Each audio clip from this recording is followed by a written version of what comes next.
Okay, I'm ready. This is going to be a quick video, I believe, on the disassembly of the Model 572 Remington 22 rifle. Now, what I have here, I think maybe some of you that watched my last video, that this is the lightweight model, and this is the Crow Wing Black. So they made this between 1958 and 1962. This is an early version, probably made around 1958-59. Doesn't have a serial number. It's in pretty kind of bad shape cosmetically that I'm going to redo. I mentioned that in my last video that I'm going to try to get this thing taken care of to make it look a lot better. Some people will say I shouldn't touch it, I should leave it alone.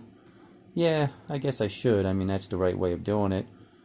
As a collector value, a lot of people will buy these because of the bluing is, a lot of it's not on there anymore. The barrel is, kind of scratched here and there. The wood, of course, as you could see, it's not in good shape. I mean, the clear coat is coming off and cracking, and has little imperfections here and there. And I mention that in a lot of my videos. I love imperfection. I don't like things perfect myself, but I also once in a while, if I come across a firearm that I want to refinish, doesn't matter the value or not. If I'm going to make the value go down, or even might make it go up, whatever. I'm not here to make a ton of money on these firearms. I just like what I like, and that's what it is. So, what else can I say? Now, I did start taking it down a little bit for you, but it's pretty easy, and there's a couple minor differences in the newer models of the Remington 572, but the main difference between the older model and the newer model is the barrel attachment. And I'll just show you here. I have to hold this together because, like I said, I took some of this apart. On the newer model, on the 572, you have a little screw right here, and you also have a barrel attachment screw here, which would be this one right here. So that screw right here would have to come off. Now on this particular one, this is all I have to take off is that screw. But if you have a newer model, you'd have to remove this screw also that's on the side of the receiver. One thing about these lightweights from 58 to 62, they're very light. They weigh about 3.5 pounds. And it's an alloy receiver with aluminum barrel with a steel insert. And trigger guard, everything is aluminum. And I'll show you something on that is kind of a bad idea on making this trigger housing aluminum, okay? And when I take that apart, I'll show you. So what I want to do is I'm going to refinish this, and that's why I'm taking it apart. First thing you have to do is remove these two pins.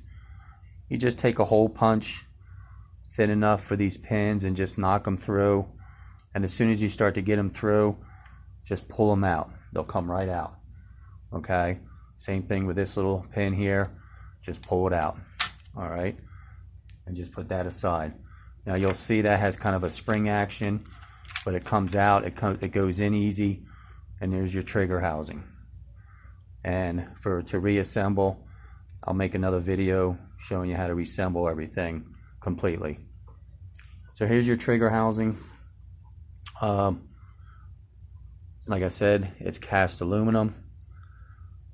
It has all your trigger parts, a couple springs, and you could replace these fairly easy. What I recommend is taking a video or pictures of it after you take it apart so that you know exactly how to put it back together, okay? And there are videos on there that you can if you get in trouble or whatever.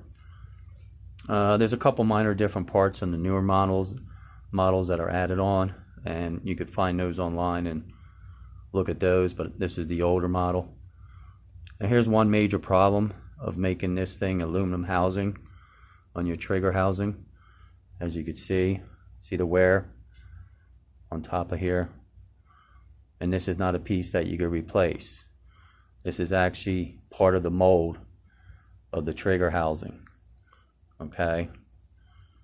And what that's from is loading the shells in and out. I don't know if you could, let me see if I could get a little bit more closer here. So you can see that this is wearing right here. This used to be up a little higher and a little bit, flatter. So as the shells come in, the rim of the shell would hit that, and it will just scrape that aluminum off. So that's the bad thing about making these aluminum. If it was steel, it wouldn't wear down like that. Now, it still works. I mean, this rifle is still mechanically 100%, but I did order a used one of these, which cost $30, and it comes just with the trigger housing but no internal parts. So I'm going to remove all these parts and then put it on the new one when it comes. And what I'll do is I'll paint the new housing black with heated black paint before I even put all these parts on. And again, I'll take pictures of all this before I do. So, and then I'll have the new housing, which is used. It looks brand new, is much better than this worn area right here. So it's going to be good as new again. And all the parts here are good. I mean, the hammer's fine. It's a little bit worn, the hammer. And you could buy those for 15, 18, 20 bucks online, the hammers. I might buy a new hammer. It's always good to have one. So when if this is ready to go and you have it cocked back, the hammer, make sure you hold on to it and then pull the trigger and then ease it off. Don't just pull the trigger and let this thing slam out, or you're going to have a bunch of springs maybe come out. So just always ease it out. Okay. Fairly simple. Now again, so I do have the barrel off. I have the spring, or the screw off of here, and that's the only one on the older model. That's the only screw that's holding. So, and then this particular screw is to hold your slide action. Just unscrew that, pop it out. Okay. As soon as you get your screw popped out, you can actually, that slide action will go forward from the release lever. So, and you're good as that. Your lug here, your magazine lug, this one is stripped right there. I cannot screw this magazine lug in, so I'm going to get that repaired. But it does have a little screw. There's a little screw that goes into that little hole. So remove that screw, put that aside, do not lose that screw. And your lug will probably stay on your barrel. And all you do is you pull your magazine tube completely out. Okay, there goes. Now, of course, my magazine lug comes with it because it's not screwed onto the barrel. So, all right. So the forearm, of course, fell, and that comes out too. So, and this one I'm just going to clean up. I'm going to put some varnish remover, some gel to get all the clear coat off, and then I'll just lightly sand it. Okay, and then I'll put a golden stain back on, maybe some linseed oil, and it'll be good as new. It'll look just like from the factory. All right. Now, your release lever, okay, is still in there, and it has your bolt inside. Now again, if you have the newer model, you have to take that screw out right there. But as you can see, I have the older model again. Just want to double check and make sure that everybody knows what I'm talking about, so that they sit there and say, oh, I got a screw there on the receiver, but this particular one doesn't. So when you get all that out, what you do is you just pull, and everything will just come right out. Okay. Well, usually the bolt comes out with it. So, and then you could clean everything. Could clean your barrel, and as you can see, there's a steel insert right in here with the barrel, because the outside of the barrel, of course, is aluminum. All right. So here comes the bolt. It just pulls right out. And there's your bolt. All right. So easy. And always make sure that it goes on this side where your lever is. Here's your lever. Okay. And then you can see the cut out of the bolt on this one side and the smooth on the other side, rounded. So you always want to make sure it's on the correct side when you put it back in, and just kind of hold it right like that and then put it back in. But it, like I said, I'll make another video on reassembling this, and it'll be a lot easier for you to understand. So, but it only goes in one way, because if you take your barrel, okay, and you can see your injectors here, there's your injectors on your bolt. That only goes in one way. See, it won't go in that, won't go, there it goes, it goes in that way. So when I put that back into the barrel, it will go in one way only. If I turn this around and have the cutout on the bolt on the other side, of course it won't go in. Okay, so you'll know that's wrong. So make sure it goes in this way, and that's how it goes in. So, and then again, your release lever will sit like that. All right, so easy to clean. You know, you can replace these ejectors, the left and right one, and everything will be easy to clean on this. It's no problem. Then your firing pin is right inside there, and with your firing pin, you just have a little pin, and it comes right out. It's really not too difficult to come out.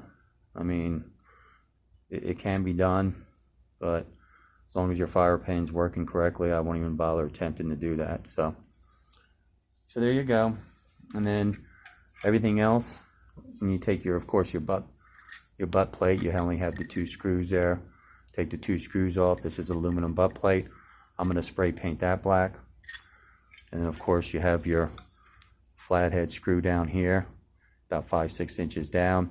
You just unscrew that, and your whole stock will come off your receiver. Okay, and then you're good as gold. So you can get in here and clean it. What I'm going to do is lightly, I mean extremely lightly, is just sand some imperfections. Like on here, there's a couple little tiny imperfections on the receiver. Just a little bit, maybe a little bit in here. Just take some like 8 to 1200 grit paper and just go over it just lightly to smooth those down just a hair, since it's an aluminum alloy, and just to get it ready for paint. So after you're done prepping it, make sure you clean it with alcohol or a paint thinner, and just so that something that dries real quick, you know, because when you want to put your heat treated black paint on here, or any kind of whatever you want to do, just make sure all the dust and everything's off, so that you don't get any dust inside the paint, so that you don't see any little freckles and little mountains of dust. You know, just make sure it's completely clean. That's the trick. What you could do is you could take some tissues, put some tissues in here, put some tissues in here, right in here, so you don't get any paint inside there, and just hang it up with a coat hanger. What I do is I take a coat hanger. I'd probably hang it from this side like that, up along like a string line, and just lightly go over 3-4 coats, 2 or 3-4 coats, depending on how it comes out. And the more light coats you put on it, the better off than a heavy coat, and don't get too close. So if you want to practice with a piece of metal first, practice with a piece of metal with your paint can. Always shake your paint can. Always make sure you shake it, and your spray paint can, and wipe the spray button every once in a while so it doesn't get caked up before you put your next coat on, because you don't want any imperfections, and that will come out a really nice job. It's better to have 2 or 3 thin coats than 1 or 2 heavy coats. Then when you're done, take the tissues out, start putting it all back together, and just lightly, I mean lightly, oil up some parts here. You can put a little light on the springs, oil I mean, very, very lightly, just thin it, not too overly done. You don't need a lot of oil on this. And then you could clean your magazine tube. This is brass that goes into your aluminum magazine tube. Take some steel wool and just, you know, really buff this out, this brass tube, and it'll go in there a lot smoother, and you'll be fine. And a lot of people online, I looked at a lot of these videos, they say this is really hard to come out. This is just an access plate to cover up an area here when the trigger guard goes on. That's all it is. It's a cheap plate, so they didn't have to make this trigger housing all the way to come to the end. It saves them a few bucks per rifle. So it's easy to come out. A lot of guys don't know how to take it out. What you do is you pull it down. See, I put my index finger through here, pull it down, bring it out. See how it comes out? So I could just keep pulling that and it'll automatically come out. I don't need it to come out yet. I'll just leave it in. And then it takes a little bit putting it back in, but it's not bad at all, because all it is like a little groove in there, like a little bevel groove that comes on both sides. And you have the two L-bend plates that go up like they're L-bend, and it just snaps in there. See how that snapped in there? And that's all it does, and it goes just like that. It's real easy. Just pull it back, take the index finger, and then pull it down a little bit, and then you can just pull it like that. Okay, and it'll just pop right out. So what I'll do is I'll clean this up, because after everything is finished, this will look like a chrome finish, and I'll leave the chrome here, chrome that, and the pins also are not painted black. I'll just clean that up, make them chrome looking, and this thing will look great after I'm all done. It'll look like a brand new one. This is one of the rare ones. It's one of the crow black wings. They made a teal one, and the teal is actually kind of rare too, but this is the top rarest one, the black. So, and again, collectors would have said just leave it alone, but I'm not. I'm going to make it look brand new, and I think it's going to come out real nice. And when I'm completely done with it, you guys will see it. You'll see the finished product. The only thing I won't be able to fix, the barrel's in great condition. There's really nothing wrong with the barrel except one little scratch right here, as you can see where my thumb is. But I could get some aluminum black and just dab that right there, and it'll be fine. But somebody in the past, as you can see, I don't know, they did something kind of weird here. Right there, you kind of see that right there. I don't know if I could take my fine steel wool and just lightly go over that. It looks like somebody tried to get some purple paint or something, like maybe purple nail polish or something, and try to cover up a couple scratches on both sides. Right there too. There you go. You can see that right there. So I don't know what that's about. It's not that bad. You really can't see it when everything's put together. You can see a little bit like on this side.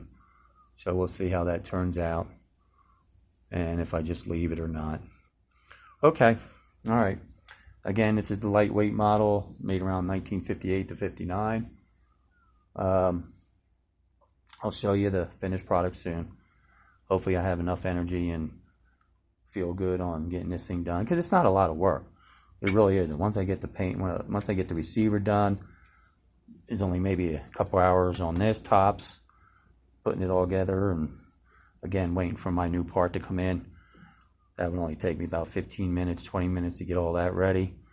So it's not a whole lot of work, and I think it'll come out nice. Okay, have a great day, and see you guys soon.